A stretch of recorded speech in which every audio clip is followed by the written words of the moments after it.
Well, good evening, everybody, and welcome to Author Talk, which we hope is your favorite place to be on Sunday evenings at 7 p.m. It is certainly ours, and we can't do it without you. So we are glad that you have decided to join us tonight. We always have our little party in the beginning because we like that theme music by Yes. It always puts us in a good mood, and we hope it does for you as well. So thank you. Thank you for being here. We are in one of the 12 seasons in North Carolina. I read somewhere Right. that we have 12 seasons, and I think they must be right. It was a beautiful, beautiful day and has been for the last couple of days, and I'm pretty sure we'll be below freezing by Friday. Probably. Ridiculous. I'm telling you. But we have, I'm not by myself tonight. We have everybody in the house, all the hosts of tonight. Miss Ruth is here and Victoria is here. And one by one, ladies, why don't you greet our audience tonight? Well, welcome, audience. We're happy to have you. Thank you. We wouldn't be a show without you. That's it. Welcome everybody again. I say good evening to one, good evening to all. So glad to be here one more time. Well, I am grateful that we have the opportunity to have a guest tonight who has an exciting story that we will get to talk with her about. And I'm glad that she's in the house with us. But we're going to get started with our week in review. And Miss Ruth, we're going to get you to start. You've done a little travel. You haven't been to London this time, but no, not this time. At least not in real life. Maybe in literature, but this time I was back up to Maryland, of course. Yeah, where else would I be? What was happening there? What were you going to Maryland for? Yes, please do tell. Son-in-law graduated from nursing school. All right, congratulations to him. Yes, we got to. They did a pinning ceremony. I was filming, so I missed the whole significance of that. But I will go back and watch the video and let you know. But it was nice. He was unofficially the class president. So he got to give a speech, which was really cute. Nice. And my granddaughter was, her other grandmother was there. So she and her great aunt and her mom were sitting there, and her aunt, and I was up front filming. And it was really nice how they did it up. And then I got to spend the week with my granddaughter. So she's walking. She wants to walk, but she doesn't want to wear shoes. So which doesn't work as well when the temperature is about 30, 40 degrees outside. Yeah. And of course she still wants to pick up everything and put it in her mouth and all of that. So the nice but not nice part, but nice part is when I was leaving yesterday. Yes, my daughter was taking me to the train station, and I was sitting in the back with my granddaughter, and I was talking to her, letting her know I would be back in a few weeks, and she was kind of looking at me, and you could see that she was understanding me, and then her face started crumbling, and then as I was getting out of the car, she started crying. And I felt sad, but at the same time, I was like, "Oh, she's bonding yes, to it. She's bonding to it, Abuela." Yeah. So I was not happy, but I was happy. So my daughter had to get in the back seat and, kind of soothe her and get her to stop being upset. So oh, she understands that you were going away, and she didn't like it. No, she did not like it at all. Oh, so that's so sweet. It is sweet. Yeah. So I will be back up in a few weeks, and we'll talk after the show because you gotta talk anyway. I get it. I'm gonna lean over to the left a little bit because you just kind of ease that in about going back. Your travel time has been canceled. I don't with that face like that. Come on, she's too. I don't understand. Why you don't understand? She's not getting it at all. Not at all. Not at all. I'm upset. We will talk after the show. Definitely. Yes. Yes, ma'am. How about you, Victoria? You have a good week? Yeah, I had a pretty good week. It's just working. I am still on modified duty a little bit because of this knee, and but I added to it. I got a boo-boo today. Oh God, are you gonna tell the story? I'm just a little bit. Ruth don't want to hear all the gory details, but the bottom line is I nicked a little plug out of my thumb with a disposable razor. So y'all be careful about those things. It wouldn't stop bleeding, so I had to go to the urgent care. Lord, Victoria. Y'all kiss it for me because no. It's not funny, but then it is. If it could stop throbbing, I'd be all right, though. It's just still throbbing. I'm like, okay, all right, come on now. It's early today. You did not nick it. You gashed your thumb. Yeah. And it's just, like I said, just throbbing. But I'll be all right. I didn't lose a thumb, so I'm okay. Whew. But that's about the most exciting thing, I think, for me. Like I said, it was just a really good week. God has been moving and working. He's given me things, just these little ideas of things to write is just coming into my head. And I call those divine downloads. And so I am grateful. I feel like I'm back in that place where I was before when I was hearing things. And he gives me things from the simplest little things in life. And so I'm hearing that again. And I'm just happy about that. So that's it for me. It's just, been a pretty good week. And I'm just as always glad to be here with my bronze girls. What about you, Andrea? Well, I started, I don't think this happened before last week, but my computer crashed. I was right in the middle of productivity at its highest. Oh, wow. Creating flyers and making lists and getting everything down that I needed to do. And then I heard this loud buzz and do not turn your system off. And I thought, oh, here we go again. No. So I was out of commission with my technology for a little while there, but thank goodness we got an appointment to take it to the geek folks, and they did what they needed to do, and I got it back yesterday, and I am wonderful. So excited to have my computer back. I bet. In the meantime, just sad news around the family. I had a cousin up in DC, actually. Both of them are up in DC. One went into the hospital in the morning, Wednesday morning. The other one went into the hospital Wednesday afternoon. Both of them with heart issues. But the good news is that one of them is home and the other is out of ICU. So go God. Good. Yes. But we do have their family member who did transition last week. So sorry. waiting to get word on that. But all in all, God is still God. Nothing is news to him. And he gives us peace when we need it.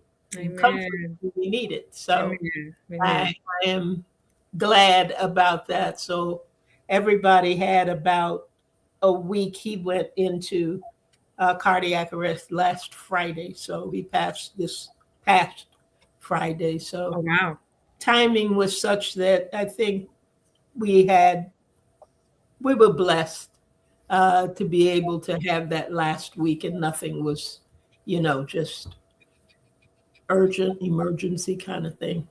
Yeah. But, other than that, I'm glad to still be around and dealing with my medication. It's like what's juggling.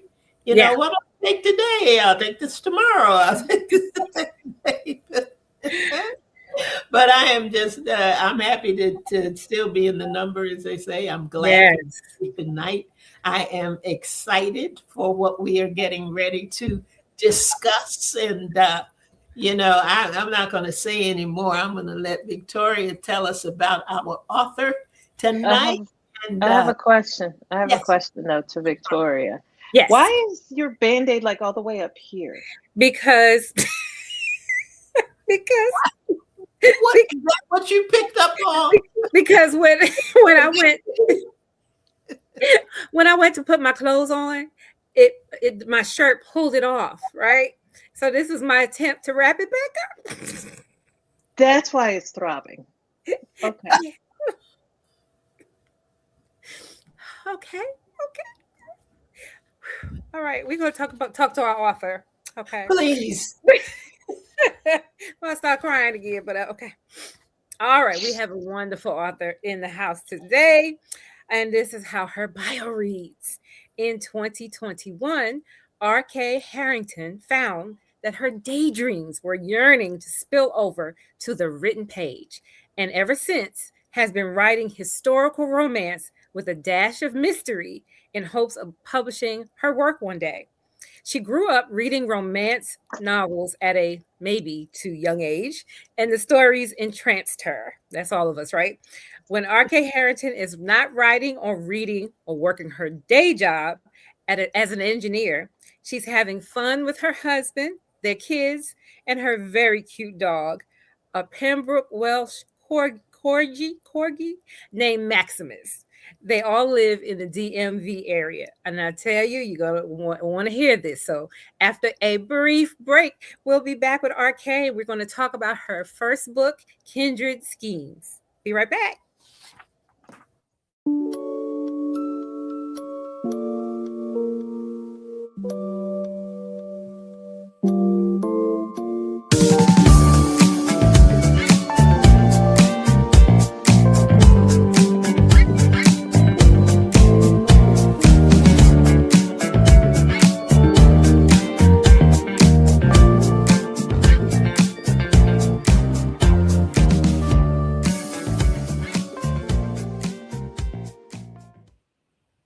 There you are. Okay.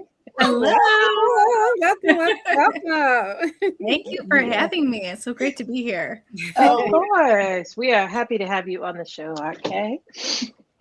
So why don't you start by telling us what your book is about? Tell us about your book. Okay. So my debut novel, Kindred Schemes, is a Regency romance. So it's set in the early 1800s of Britain. And it follows Lady Elena, who's in her first season in London, right? We all know Bridgerton, so we understand they're out there trying to kind of make their mark in society. And she's having a tough time of it. So she decides, hey, I'm going to take control. I'm going to set my eye or, set my cap or whatever we want to call it to, the most eligible bachelor. And then she finds out that it's his friend that makes her heart go flutter, and now she's got to deal with two guys. So that's kind of the main thing. There's an element of mystery in it, and it's a family-based mystery, so that's why the title Kindred Schemes. So you're not quite sure who the bad cousin is, but there's a few of them, so you have to pick which one's going to be the bad guy at the end. Okay. There's always a bad cousin, so that is what it is. So. Okay, so we have to know, because we are all readers here. What kind of romances did you read at a too young age? Ooh, okay. So, is anyone familiar with Kathleen Woodwis? So she's there's a couple of her books on my shelf, but she started writing in like 1972. So it was one of those books I found on my mom's shelf, and she was kind of like, oh, you can read them. And then, there was a little bit of spice in there. So, but I read hers, one of her books that's my favorite. And actually, looking back in that time period, it's like not every book ages so well, but So Worthy, My Love actually ages pretty well. Wow. And so that kind of romance novel. And then I had a resurgence. Julia Quinn is a great author just recently. And then I love Outlander as well. It's got okay to it. So I'm all over the map. Yeah. Okay.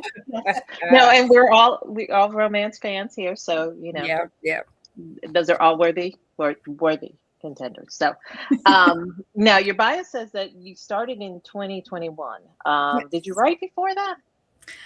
I didn't really. I just kind of was this voracious reader, right? I would just read all the books. And I feel like I got to the end of where, and I certainly have not read all historical romance, but I was like reading these historical romance novels, and I was like, man, I have this maybe like an inkling, a daydream in my head. I wonder if I could write it. And so that's what happened in 2021. We were all inside, and right. So I was like, well, I'll take it up now. Okay. All right. So what's your day job? Oh, I am an engineer. So I do really boring computer stuff all day long. So I love to come home and write Regency romance. It's the best. Okay. And normally I would say romance and engineering do not combine. So is it the fact that they are so polarized that, has you daydreaming, or is it just, because you have authors like Frida McFadden, who's a practicing physician, Khaled Hosseini, who is, a physician who wrote The Kite Runner, and other authors who, have their day job and, but also write other things. So is it, how do you mix all of that? Let me ask that. Oh, sure. Okay. So first things first, I will probably say, as we all do, I have been like literally daydreaming in every class, any event that I find the least, if I'm not totally engaged, I'm probably daydreaming about something. So it's a little bit of the daydreaming, but I would say this is going to sound weird. I do a type of engineering that's kind of looking like 15, 20, 30 years out in the future. And so you have to be a little creative and think about like the crazy things that could happen and be realized in the future. So it's not completely divorced, but I would absolutely say like it is a gear shift that I love to have happen. Like when I come home from my job and I've been typing on my computer all day, it is so nice to, especially if I'm writing my first draft, to just write in a notebook and kind of let my mind end up on the paper, right? Anything goes. I love it. So what inspired this story specifically, with your heroine, Elena, and, the male lead, Christopher, and then just the Regency, obviously maybe from the books that you read, how much, research did you have to do into that? Did any of that go, oh, that's too much, let me just maybe set it in modern times, or how was that process? Maybe because of my reading, I actually thought it was easier to set it in a historical setting. If that sounds, maybe this is because there's certain amounts of rules that go with the Regency period, especially, but every kind of period in history. And so I have read mostly in that era. So as far as research goes, I kind of relied on largely. Now I did do research like how fast does a horse-drawn carriage go, and how long can horses run for a day, and things like that. Right. But really, truly, the feel of the novel is just because of what I've read. And I think the big thing for me was as far as the inspiration for the love story. This is going to sound cheesy, but right, there's little bits of your characters that come from people in your life. So in coming up with the name of the person, right? This soft, gruff Christopher, it's actually a little bit taken from how my husband and I met a little bit in a modern setting, and I put it into that. There's little pieces here and there that are more tied to reality than what's on the page, but yeah, it's his middle name is Christopher.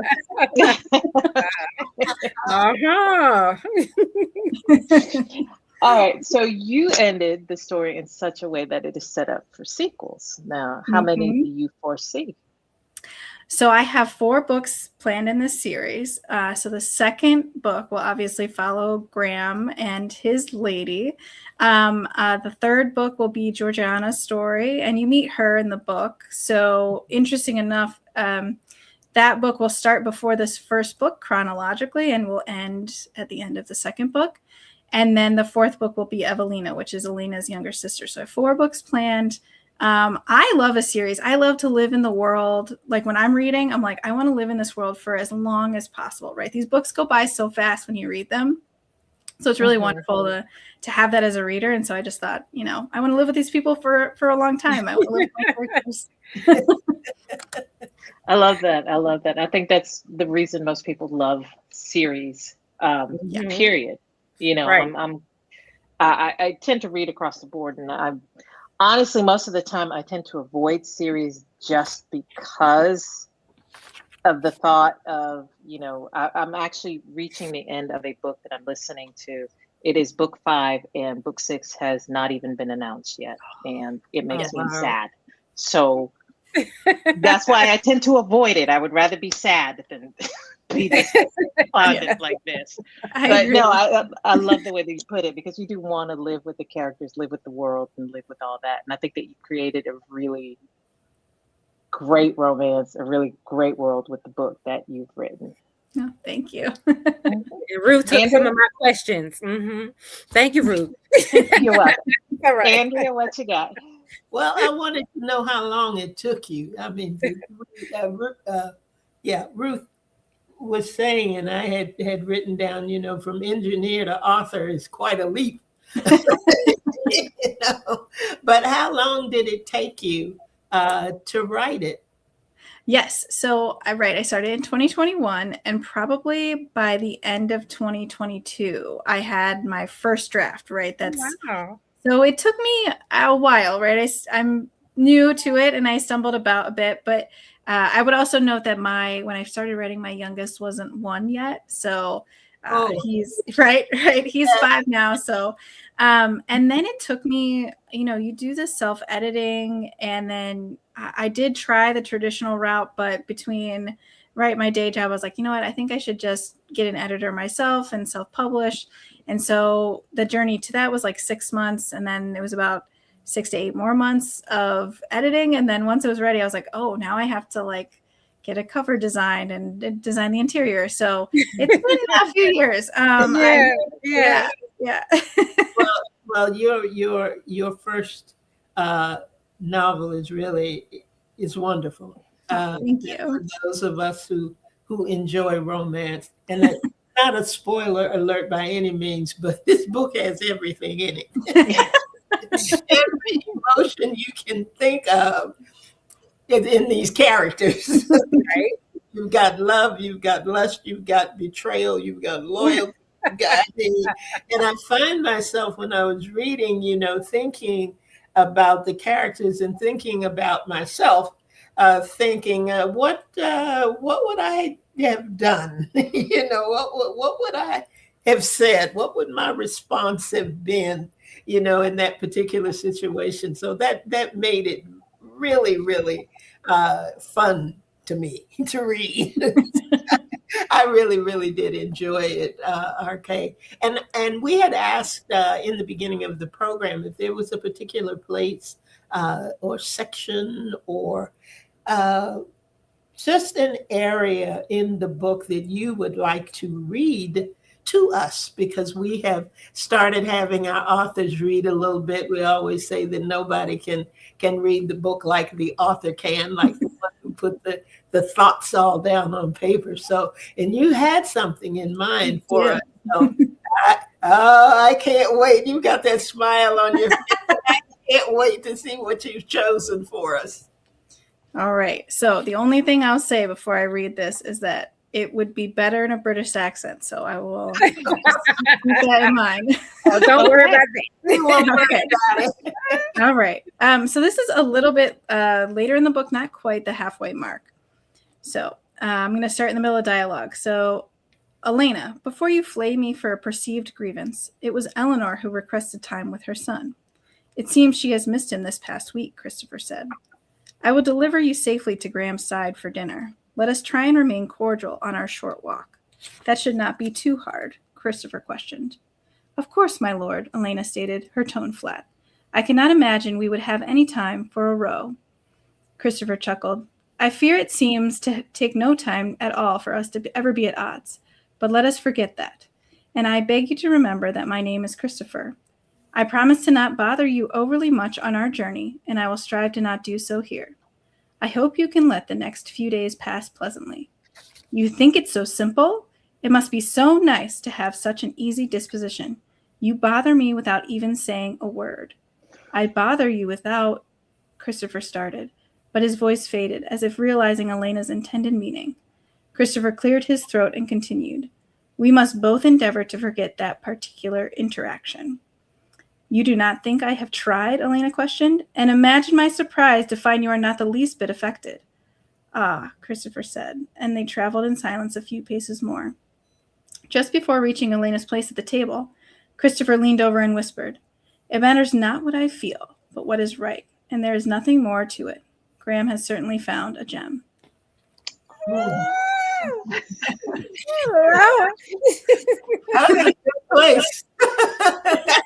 That was That was a good one. Yes. I was wondering what you would choose because there's so much in there. There is, yes. Yeah, that was good.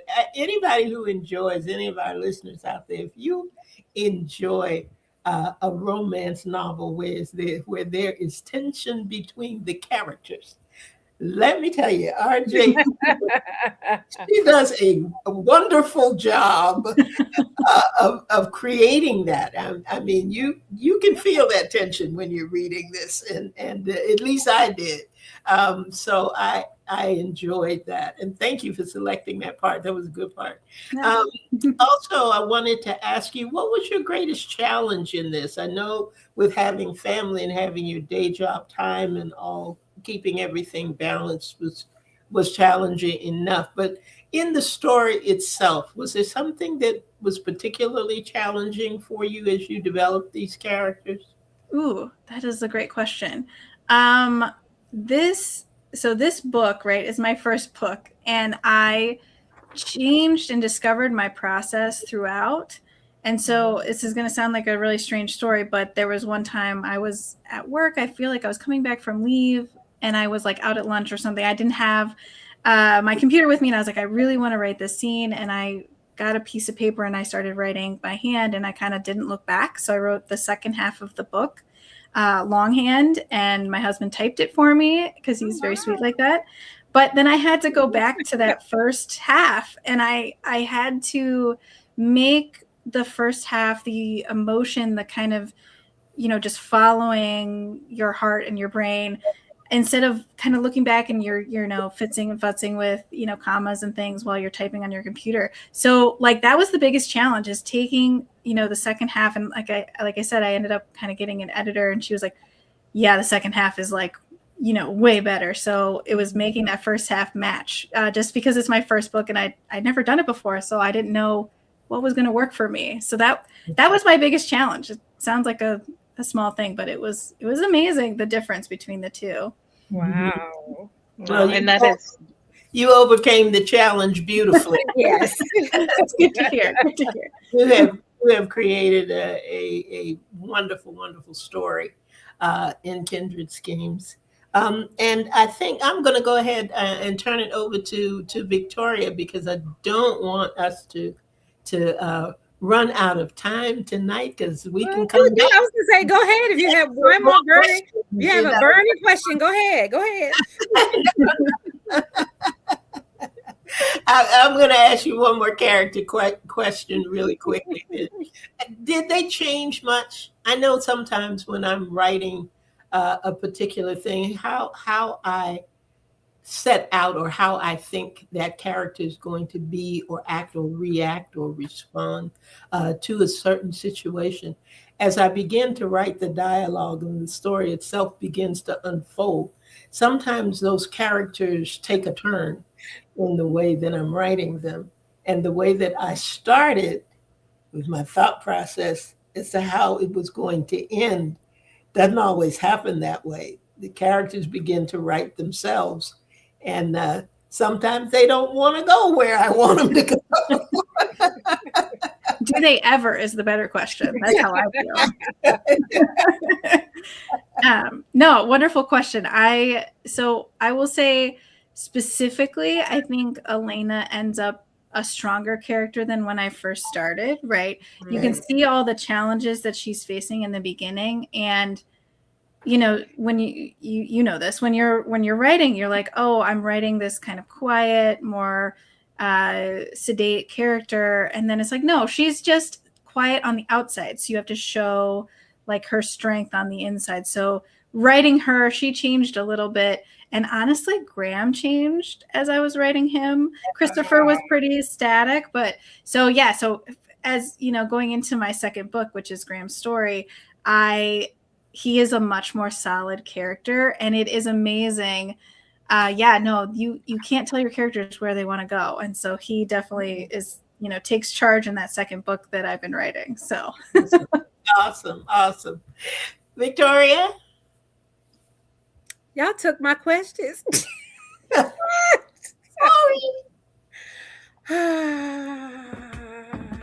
Y'all took some of my questions, but okay. I'm going to bring it back in. I love the book. So, I'm going to say first off, get the book, everybody. Get the book. If you want a romance, and we all love romance. If you want one of those books that just has everything, I love it. I love this story. I loved how it ended. I love the dynamics of different relationships shown, even the love between the parents and the children that was there. So I guess one of my questions would be, how important was that to show in the book, besides the love triangle, so to speak? How is it important to you to bring into the family aspect? Super important. And I think I definitely explore a lot of dynamic, right? Like where not every family is the same. Right. But yeah, I think it's so much so that in life, our family like determines how we choose love and how we go through that adventure. And so I think it was very important for me to show like kind of the foundation, especially like Lady Elena's family, right? Right. And I think and then Graham's interactions with his mom that are kind of cute, and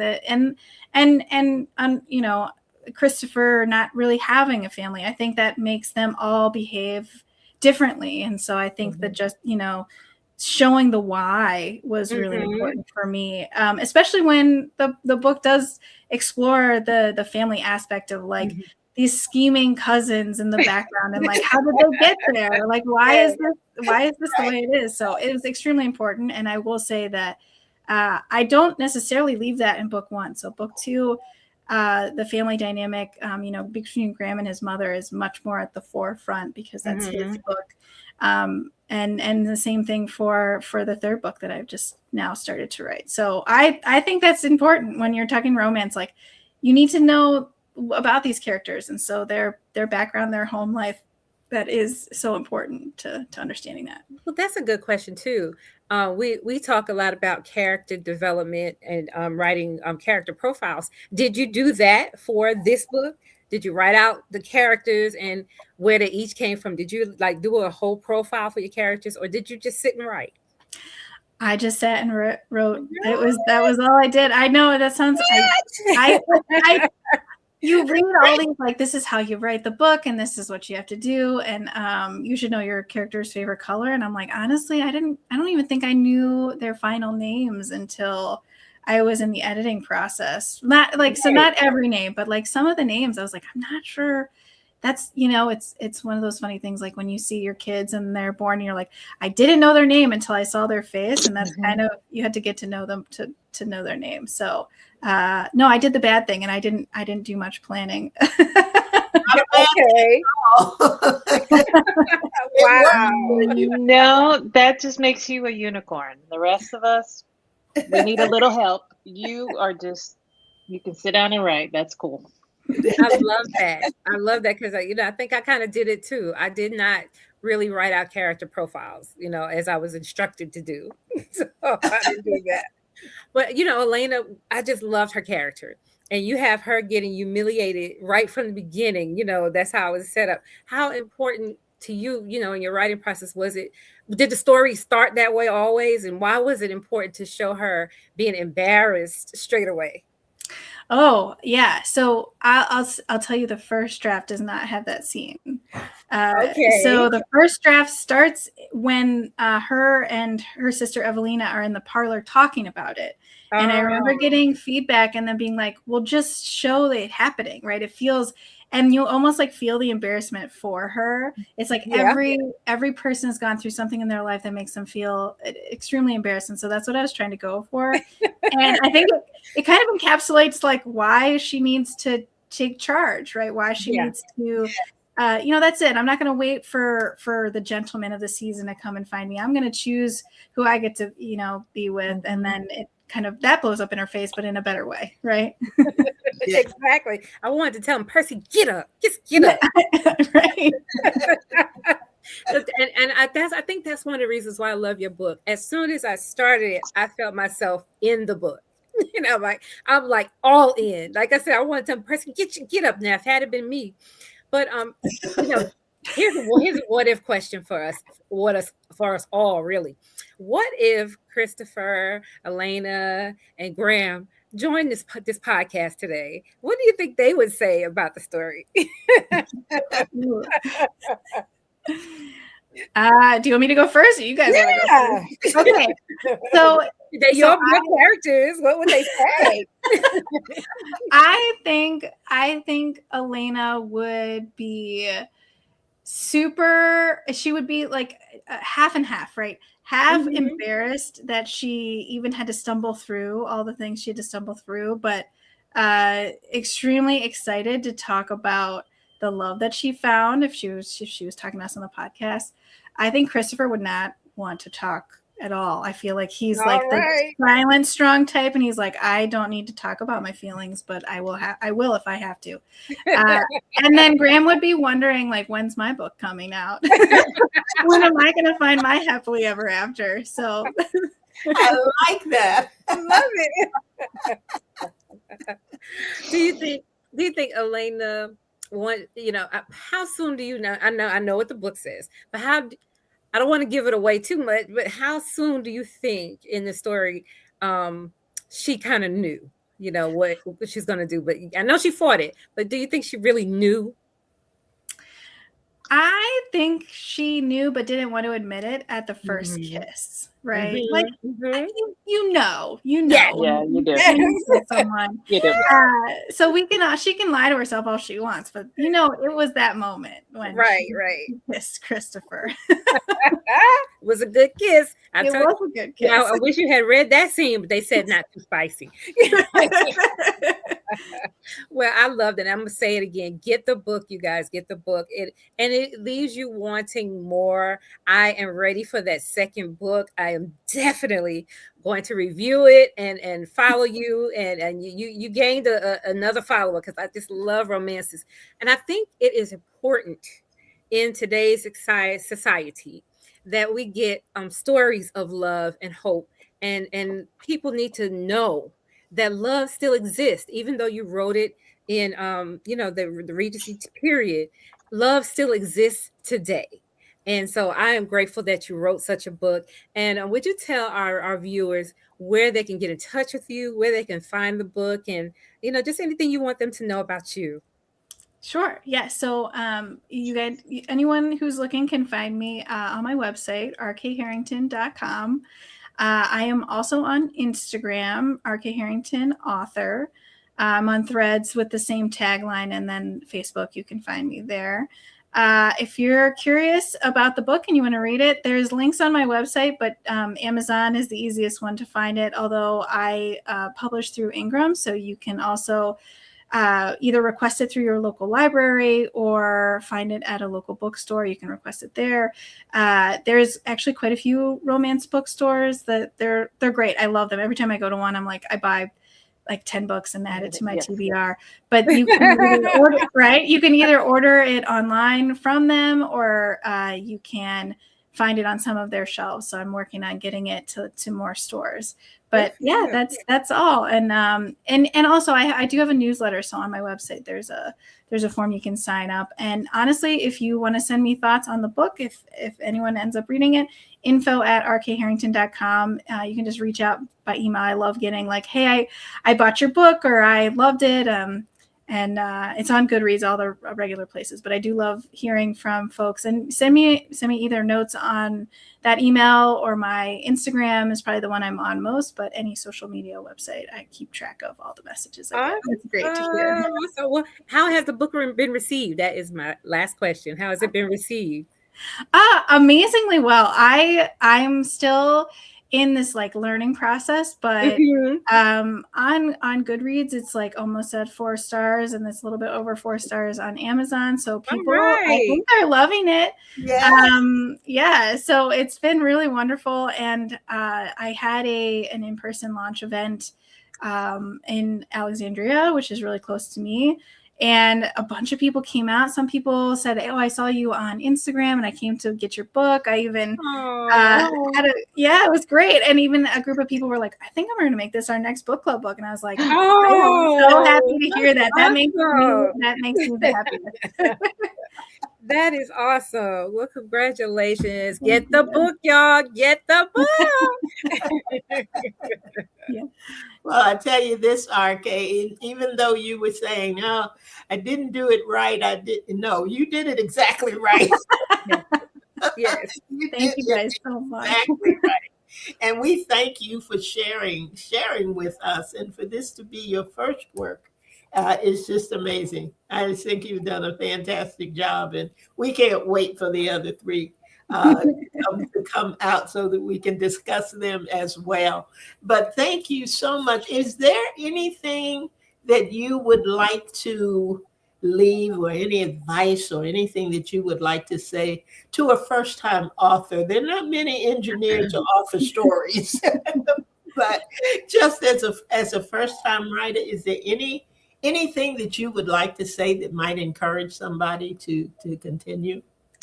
Yes.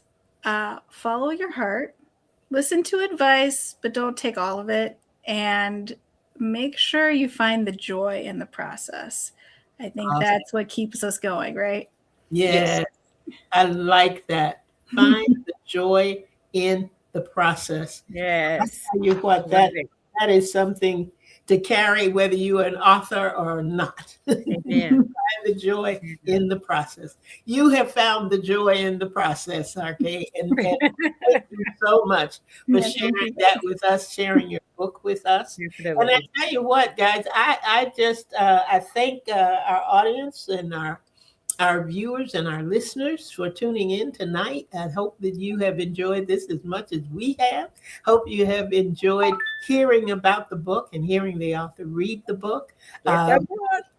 What'd you say, Victoria? Get the book.